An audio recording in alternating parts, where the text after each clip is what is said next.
Chairman, kan President Zong Tak, kan elected OBT, le, kan Bursa, Mikman Sabtu, Gozo Sabiana, le, Wenya, các Congress quỳ local Zong Zong Te, ama sai chỉ bài các bộ sao, hey, thứ sáu tuần kan ông tiêu dia, thu thắm tak, cả xây man lô tu ra ngay là, ama lo chu ama sahan soi ka du chu hey ka sin lanin delhi a routine check up in ka chumi la choni nei wang lai ni hian tourism minister le director lui la ka sum fan ting lo na thu wai siama ni ti mi lo the na ko ma hoi ni hian pathian kai hoi nei thu wai ka la ni ka he lo wa then aero thu boy ka ne na sang tu bo ka he bok lo ti ka soi ani an don sa le office ta kan pe chu za bo a in mil khapa kan contractor NEDP te ne na NEDP paisa ka pe te ho bo at least there is signature and here ke poi ka perfect ani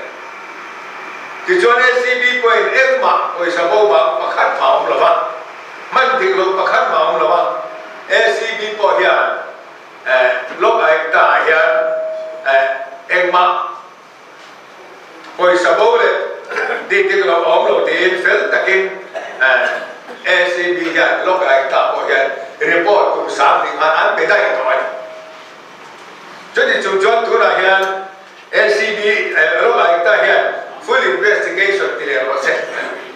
kan ACB de kan so kha hian an ring lo ni chuan CBI ko lur nge lo se ti voi ne ka challenge non le ani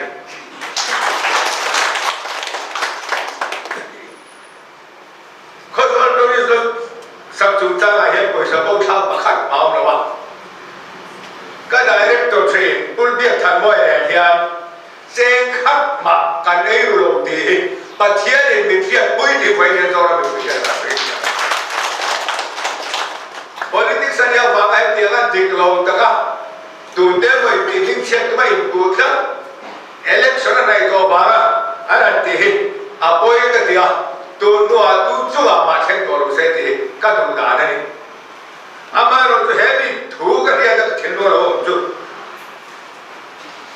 mình tôi đã suốt tiền đấy anh cũng nói chuyện này là thôi không thì cần đấy cái nào cũng tôi là nói là thôi đó là gì thì cả sợi tụi tiền bọc cái này cho vậy em chúng ta hiện giờ là mình quyết định cái ấy rồi mà đi thì bắt thiên thì mình quyết định